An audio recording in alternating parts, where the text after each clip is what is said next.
I actually don't know why, because the majority of footballers will come from like working class backgrounds, brought up on an estate or whatever.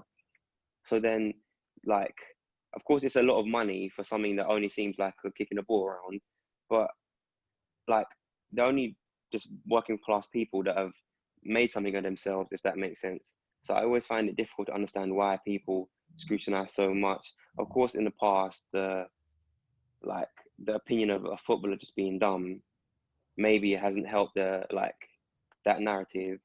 But you speak to footballers now, like they're studying at the same time, they have business interests, this, that. So I don't want to say jealousy because that's just easy to throw out there.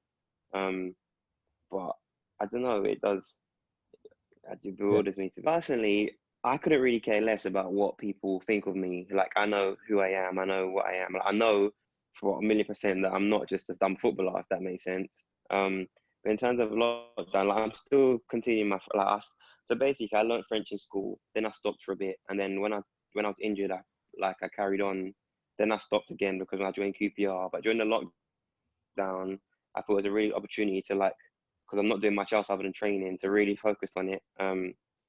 So yeah, I just carried on my French. I'm still doing it now. I've always wanted to speak another language fluently, and I learned it at school. So French was always like more natural to me than I did want to do Spanish, but I already had the French basics, so I just carried on with that. And I'm still carrying on now. There's a few French-speaking players at QPR, so like every now and then I'll just like see how good I am, have a little conversation.